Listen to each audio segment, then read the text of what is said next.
Eu sou Fábio Monteiro e este é o podcast do Pellegrini Monteiro Advogados. Aqui a conversa é clara, rápida e sem juridiquês.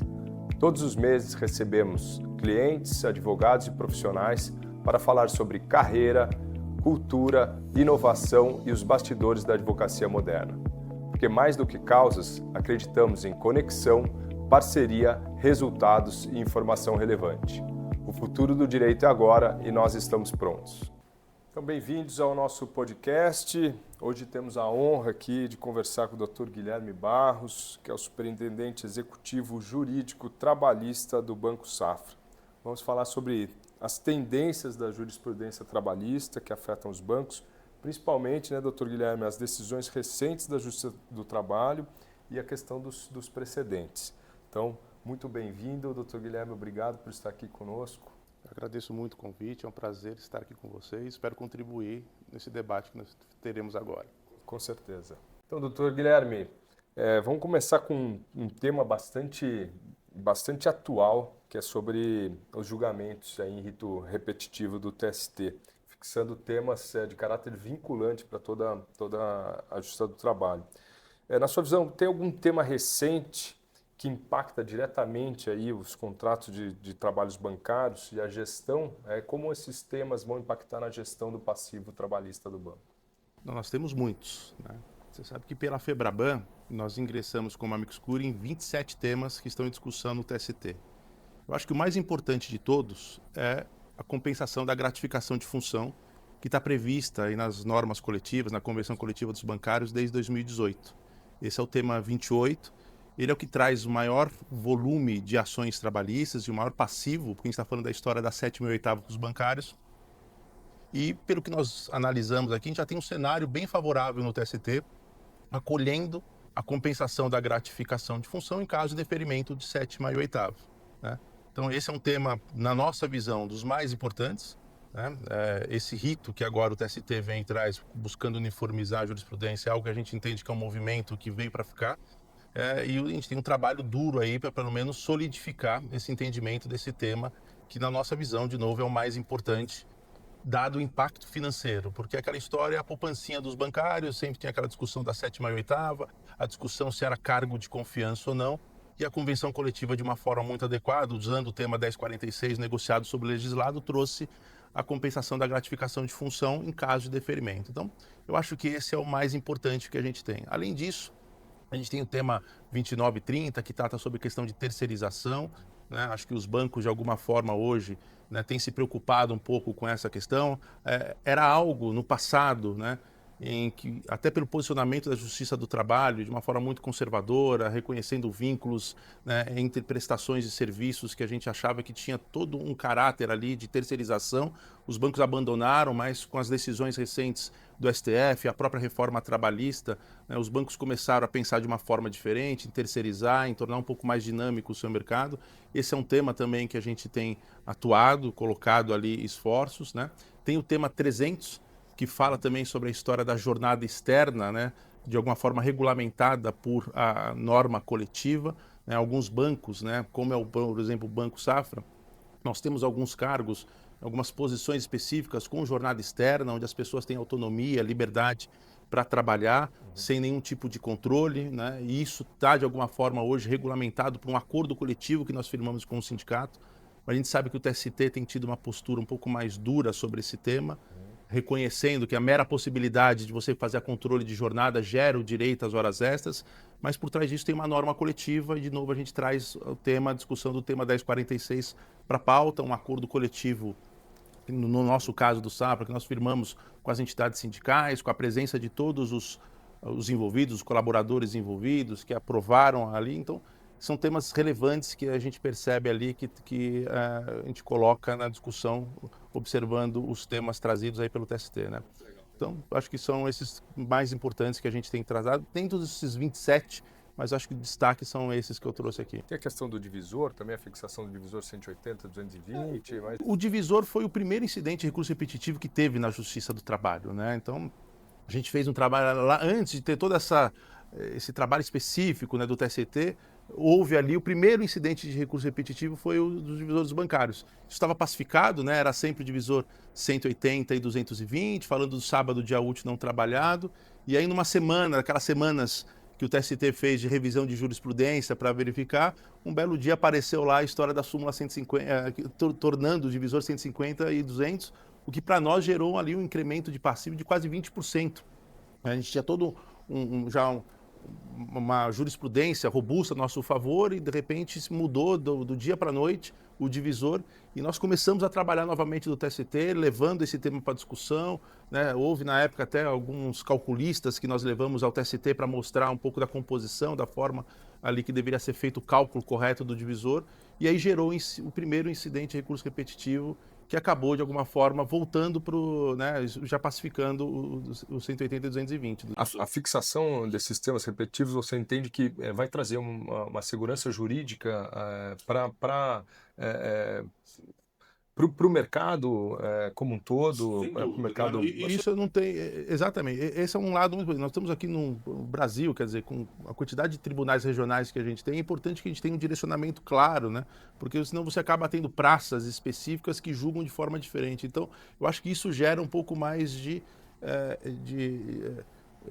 certeza na decisão, de pacificação da jurisprudência, né? Agora, logicamente, você tem um trabalho grande que é fazer ali pelo menos uma aproximação e um trabalho muito importante no TST para demonstrar quais são realmente ali as tendências a respeito daquele assunto. Mas eu acho que veio para ficar e é importante que isso ainda continue para a gente ter tranquilidade e segurança jurídica. Vai acabar as diferentes decisões regionalizadas de cada tribunal regional decidindo num sentido.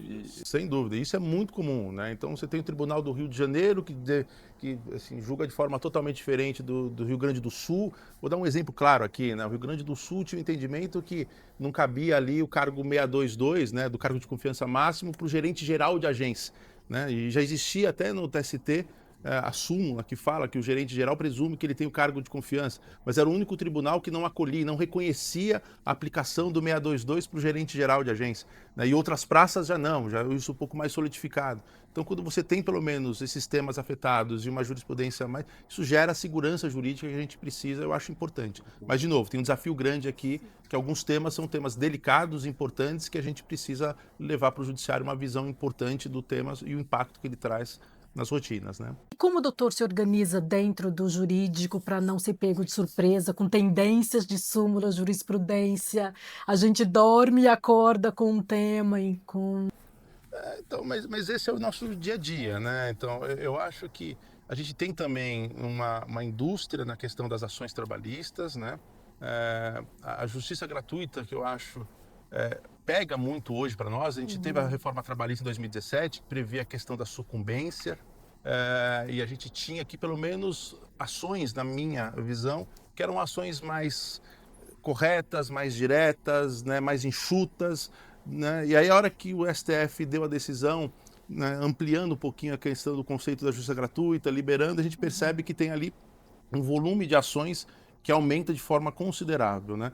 E o que a gente percebe aqui? Essas inovações, esses pedidos começam a surgir de uma forma, quer dizer, que a gente tem que saber tratar isso no dia a dia. Eu vou dar mais um exemplo aqui de um tema que está afetado, que é o tema 125, que fala que você não precisa agora ter mais a questão ali de um benefício previdenciário, né, um auxílio-doença, auxílio-doença acidentário, para reconhecer o direito à estabilidade. Que meramente a questão do nexo causal ou com causa gera um direito ali à indenização. Então, quando veio essa discussão, ali no banco a gente já percebeu que assim, aumentou em torno de 70% o volume de ações trabalhistas em razão desse tema ter sido afetado, né, dizendo que um laudo ou uma decisão é o suficiente, né, e não há mais necessidade de ter ali o órgão previdenciário, o INSS, a autarquia, concedendo o benefício previdenciário para concessão da estabilidade, né, o B91, ali que daria o direito à estabilidade provisória. Então, são temas que vão, e os advogados vão se refinando e vão ali de alguma forma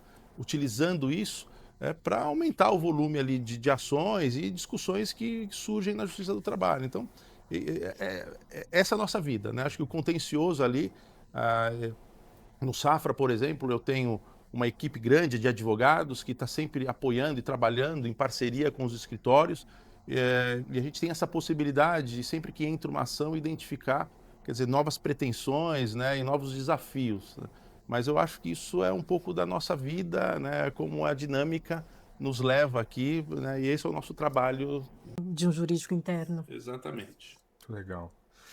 E falando do jurídico interno, como você enxerga, dentro do jurídico interno, você é o superintendente da área trabalhista, mas existem outras áreas ali dentro do banco, né? Dentre as áreas, o trabalhista é a área mais desafiadora hoje do banco? Assim, o trabalhista, dentro dos bancos, é a área com o maior volume de perda, né? Dentro do risco operacional que a gente fala, né? Até pelo passivo trabalhista, pela quantidade, é a área que tem a maior representatividade de perda recorrente, né? Mas a gente tem inúmeras outras áreas de extrema importância e extremo impacto. O tributário é uma área também muito relevante, né? A gente tem a reforma tributária em discussão, tem vários assuntos pendentes. O cível, né, é uma área também que demanda, né, e tem um volume grande, é o contato com o cliente. Então a gente tem operações importantes, consignado, né, é algo que o mercado, e a gente precisa aí, de alguma forma, fomentar, né, e gerar, pelo menos no mercado ali, uma movimentação, é importante. Por outro lado, a gente tem muita questão de fraude em relação a isso. Então os bancos vieram ao longo do tempo, né, se especializando e melhorando os seus controles. Antigamente a gente fazia tudo no papel, a gente tinha aquelas pessoas que faziam a captação, né, e hoje, até por conta do volume de fraudes de ações que apareceram, né, os bancos começaram a se especializar, fazendo as questões ali de reconhecimento facial, usando tecnologia para isso. Então é importante, né, mas é uma área que também demanda, entre várias outras, né, o regulatório, a gente tem novos modelos, acho que hoje no mercado, a desbancarização, né, quando a XP e o BTG vêm ao mercado, né, e acabam utilizando um pouco ali, não numa linha de banco, mas numa linha ali de agentes autônomos. Então é importante que essa inovação, a gente percebe isso de uma forma clara. Eu não colocaria o trabalhista como uma área assim como as outras que fazem ali sensível, né, mas que no todo, quer dizer, né, os bancos têm ali grandes desafios, até porque é um segmento muito assim, relevante para a sociedade, ele é otimista, mas é muito questionador, muito questionado e questionador também. Então, eu acho que é um conjunto de áreas ali que trazem um impacto grande. O doutor falou em tecnologia. Como tem o preparo do seu jurídico com a inteligência artificial, a automação, a tecnologia? Isso é interessante, né? Porque eu estou no segmento financeiro há 20 anos. Eu vim de escritório, tive uma carreira em escritório de advocacia antes. E a hora que eu entrei, quer dizer, ainda tudo muito manual, a gente tinha aquelas pastas ainda físicas. Hoje não, né? Hoje até a pandemia trouxe ali um pouco uma quebra de paradigmas com as questões das reuniões, audiências online. A inteligência artificial, hoje você tem sistemas ali que você faz a pesquisa jurisprudencial, né? Ou em tempo real, né? E ali, por exemplo, tem sites que eu vi que dão ali o posicionamento e a decisão por desembargador, por juiz, por VAR. Então, assim, isso é muito importante a gente estar atualizado ali, né? Tem que tomar um pouquinho de cuidado para você não ter também aquela questão de você ter uma jurisprudência, alguma coisa meio fake. Uma alucinação. Uma alucinação, né? Mas são informações relevantes, importantes, que impactam ali o dia a dia. E torna tudo muito mais fácil, né? Eu tive na semana passada um especialista lá no Safra, que nós levamos para falar com a equipe. Ele trouxe lá e na hora ele colocou 3 pedidos ali na tela para a gente. E em segundos você tinha uma inicial feita com muita qualidade, sem erros de português, muito técnica, né? Então, quer dizer, isso daqui você imagina a facilidade. Na época que a gente tinha ainda máquina de escrever, que você demorava um tempo, hoje, em segundos, você tinha uma ação trabalhista, uma contestação. Então, a inteligência artificial veio, quer dizer, é algo que não tem jeito. Veio para ficar e a gente, de alguma forma, procura se especializar e utilizar essas ferramentas, né, a nosso favor. Com responsabilidade, né? Essa eu vou fazer fora do script que a gente tinha combinado, mas você acredita que a inteligência artificial ela vai substituir os profissionais do direito ou não? Essa é uma pergunta que muitas pessoas têm feito, né, e eu gostaria de ouvir. Eu acho que ela complementa, ela não substitui, né? Você sabe que uma vez eu estava num almoço com um diretor do banco, um par meu, e aí ele me fez uma pergunta, né? Porque o filho dele tinha recebido um contrato, e ele me fez uma pergunta sobre algumas questões específicas relacionadas ao contrato. E eu fiquei ali, acho que uns 5 minutos falando para ele, ele falou, olha, você está de parabéns, porque eu fiz a mesma pergunta aqui para a inteligência artificial e as respostas batem exatamente o que você colocou, inclusive os termos que você colocou. Eu achei incrível ali, né? Mas é importante porque ele deu um comando, mas algumas alucinações que... Então é importante você ter pelo menos esse aspecto humano, né, ali presente. Ela, de novo, para mim é algo que vem para complementar e não para substituir. Lógico. É uma ferramenta que vai auxiliar como a máquina de escrever veio para auxiliar. Exatamente. Temos que conhecer o assunto para saber se não há, né? Exato, temos que conhecer, temos que entender, mas temos que tratar com cuidado, né, com responsabilidade, como falamos aqui. Mas eu acho que o cara, a questão humana ainda, aquele olhar, ele é importante de fato. Agora, quem não tiver ali preparado, né, e não tiver de alguma forma ali antenado nas questões da inteligência artificial, na tecnologia, está fora do mercado, né? Isso de fato é algo muito claro. A questão que o Fábio falou inicialmente na nossa conversa, como está essa questão do Pix, o que alterou na rotina do jurídico interno? O Pix a gente, né, você comentou da questão, né, das frentes do contencioso civil, né, o Pix ele trouxe muitos avanços, mas ele traz também aí por um lado a questão das fraudes, né? O Pix, quer dizer, é algo que para a população em geral é muito importante, né, uma ferramenta que até no mundo inteiro, né, tem se estudado um pouco esse case que o Brasil trouxe. O cuidado que a gente tem que sempre ter aqui é um pouco das questões hoje, né? O Brasil e essa questão do refinamento da tecnologia, das fraudes, é algo que realmente preocupa bastante, né? Mas, assim, eu percebo que é algo que veio também, de novo, para ficar. Ela traz ali uma celeridade no movimento, ela torna o mercado, de alguma forma, mais acessível, né? Mais fácil. Ninguém mais usa praticamente dinheiro hoje, né? Todo mundo utiliza o Pix, que é uma ferramenta. Mas os cuidados maiores aqui. O cheque já tinha acabado, né? Acho que o cartão de crédito sempre existiu, mas hoje o cartão de crédito também é no celular, praticamente, né? E o Pix se tornou algo muito rápido, muito fácil, né? Os controles, os cuidados que a gente tem que ter, as regulamentações aqui, principalmente nessas questões envolvendo riscos aqui de fraudes, né? O sequestro relâmpago, a utilização, né? Mas aqui, o mercado e os bancos têm se preocupado, o próprio Banco Central. Vocês percebem isso na questão de ter limites, horários, né? Você não consegue fazer isso de uma forma ali indiscriminada, mas é um pouco assim, é uma ferramenta, né? E é algo importante que veio, que agregou, mas que eu acho que um grande ponto aqui maior é um pouco de preocupação com fraudes e questões envolvendo, porque isso sempre cai, até pela responsabilidade que os bancos têm aqui, tem sempre que cai um pouco no colo ali dos bancos na eventual discussão, né, envolvendo algum tipo de problema ou fraude com o uso do Pix, né? Doutor, e houve algum precedente ou súmula que tenha alterado o contencioso dos bancos? Tem vários, né? Eu acho que o primeiro, a gente até comentou um pouco aqui rapidamente, é o divisor de horas extras, né? A gente tinha um posicionamento muito claro na Justiça do Trabalho dos bancários, o divisor era o 180 e 220, e aí em uma semana específica do TST, de discussões ali, de revisão das súmulas, mudou para 150 e 200. Isso gerou um trabalho grande ali dos bancos e da FEBRABAN, que gerou até o primeiro IRR que nós tivemos, onde a gente conseguiu de alguma forma demonstrar que o sábado era dia útil não trabalhado, que o cálculo por trás levava ao divisor de 180 e 220. Então nós mudamos, né, uma súmula que já tinha sido colocada ali, falando do divisor de 150 para 200, conseguimos nesse IRR mudar e retornar ao 180 e 220. Então esse foi um primeiro grande trabalho que nós fizemos. Um outro, eu acho que a ADC 58 é algo que foi feito ali também na Concif, FENABAN, que nós procuramos demonstrar o impacto ali, que aquela correção do débito trabalhista, que era a época que eles estavam tentando seguir do IPCA mais 1%, quer dizer, o impacto que isso gerava, né, no sistema, não só dos bancos, né, mas na economia, no passivo trabalhista, o quanto que isso gerava. Então, aumentava em cerca de 40%, né? Assim, era uma coisa inacreditável, exatamente, né? Você pegava ali o teu passivo trabalhista que você tinha do dia para a noite, porque você teve anos ali que o IPCA estava alto, mais o juro, quer dizer, você tinha 25% ali num ano, né? E aí nós levamos um pouco até na ADC uma sugestão de colocar e fazer análise de acordo com a Selic, que já acabou seguindo, e depois nós tivemos alteração legislativa, né?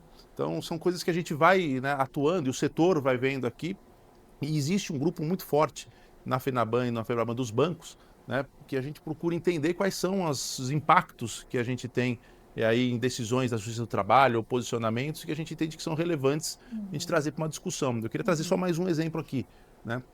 A CNDT, quando ela veio, ela foi colocada e o primeiro objetivo da CNDT era demonstrar quem eram os maus pagadores e colocar. Só que da forma como ela foi construída, né, uma simples marca ali na CNDT, de alguma forma manchava o nome da empresa, né? E eu lembro até hoje, isso foi uma véspera de Natal, a gente teve uma discussão lá na Febraban, eu estava no Itaú ainda nessa época, eu tinha ali uma licitação de uma folha de pagamento, e aí falou, olha, nós vamos pedir já a partir de janeiro a CNDT que está colocando aqui.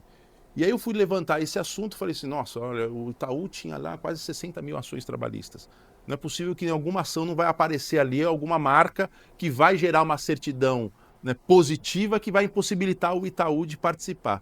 E aí a hora que eu comecei a pegar, o TST disponibilizou um banco provisório para as empresas verificarem. Quando eu vi lá, tinha acho que 6 mil apontamentos do Itaú. Né? Eu falei, olha, vai ser impossível eu ter aqui. E aí eu me debrucei um pouco no assunto, comecei a pegar, e aí eu vi que nos apontamentos existiam processos de empresas terceirizadas que tinham sido condenadas, e o Itaú estava lá, casos em que o banco tinha sido excluído da lide, ele estava na CNDT, casos que já tinha sido feito acordo, ele constava ainda, né? E aí o que nós fizemos na Febraban? Levamos esse assunto lá, na época era o saudoso ministro da Lazen, levamos e falamos, olha, ministro, isso aqui vai parar. E era a época ainda da Copa do Mundo, né? E que tinham vários processos de licitação ali. Eu falei, ministro, isso aqui vai acabar com... A gente vai ter um baita de um problema, porque todos os editais agora estão exigindo a CNDT, e a CNDT, da forma como ela foi construída, vai ser impossível você ter alguma empresa no mercado que tenha uma certidão negativa, porque você limpa num dia, no dia seguinte. E aí ele criou aquele banco provisório, onde você tem um prazo de 30 dias, com base nessas informações que nós levamos ali, né, os bancos levaram para mostrar o risco que isso podia gerar. Então, a todo momento a gente está um pouco antenado nessas discussões, entendendo quais são os impactos que isso pode gerar na economia, né? São assuntos recorrentes que a gente sempre trata. A gente pode falar que o contencioso bancário ele não está estabilizado, ele sempre está em transformação a todo momento. A todo momento. Eu acho que até porque nós falamos um pouco aqui, né? Acho que as demandas vêm, a criatividade vem, novos posicionamentos, novas tendências, o mundo mudou muito, as discussões de tecnologia, as formas, então não tem nada estanque, né? A CLT ela é antiga, mas assim, as relações elas vão se sofisticando, né? A gente olha hoje as discussões de novo, terceirização, a desbancarização, ele é bancário, não é, o direito, né? Isso eu estou falando só do bancário, mas vamos pegar vários outros setores aqui. Então, a todo momento são novos desafios e a gente precisa estar muito ligado e antenado para a gente estar sempre com um posicionamento firme. Esses trabalhos, eles são necessários para que se tenha mais segurança jurídica, né, doutor? Não dá para ficar... Sem dúvida, sem dúvida. E é o que nós comentamos, os temas, né, eles vêm aqui para, de alguma forma, pacificar, nos dar um pouco mais de segurança, mas, de novo, tem um trabalho aqui, não são só dos bancos, de todas as empresas, de todos os segmentos, todos os setores, de se mobilizarem, e isso eu falo que é sempre muito importante, é você levar um pouquinho para o judiciário os impactos que essas decisões podem ter na vida e nos negócios, né? Então, isso é muito importante. Eu acho que isso, no nosso lado do sistema financeiro, né, no segmento bancário, dos bancos, a gente faz muito isso, né? A gente está sempre muito presente, de uma forma muito ética, correta, respeitosa ali no TST, para trazer algumas informações aqui, que são informações importantes que trazem impacto, né, no dia a dia de relação. Então tem várias. Das pessoas, né, da população. Totalmente, né? totalmente. No negócio, né, o negócio do banco é colocar o crédito à disposição. Uma decisão enviesada, ela pode tornar inviável o negócio ou fechar ali o acesso ao crédito. E esse é um exemplo, mas você pode ter outros aí no impacto. Vamos falar de um outro assunto, um tema que também está em discussão, que é a história da periculosidade, entendeu? Todos os prédios aqui do Brasil têm ali um gerador, né, que é importante você ter uma questão de segurança, porque se acabar a luz, tá, mas a legislação hoje, as normas regulamentadoras, elas são tão específicas, né, que se você não tiver uma lâmpada correta ali, você gera uma periculosidade, imagina uma periculosidade para o prédio inteiro, gera um passivo trabalhista, quer dizer, isso de alguma forma pode inviabilizar a atividade daquela empresa ali pelo passivo trabalhista, são coisas, sabe, relevantes e importantes ali que a gente tem que estar sempre muito antenado e para demonstrar ali, olha, qual foi a especificação, como é que estava, né? Então, são assuntos que vêm. E aí outros mais importantes, que a gente está falando de uberização, de questões ali, que eu acho que esse sim, a Justiça do Trabalho tem um papel importante, mas que na minha visão, eu acho que um passo atrás deveria ser uma regulamentação, uma legislação específica para tratar. Não dá para a gente seguir ali no modelo, né, tradicional da CLT, mas também não dá para deixar esse público, né, tão carente, né, de pelo menos algumas seguranças, algumas questões básicas ali, como previdência, né? Então, Seguro, né? Seguro de exato, vida. porque não dá também falar assim, não, está totalmente ao relento, não tem absolutamente nada, a pessoa trabalha por conta própria e por risco próprio. Não, tem que ter um mínimo de garantia. Então é isso, eu acho que a gente precisa cada vez mais estar antenado e ligado nessas mudanças, né, que elas precisam de fato vir.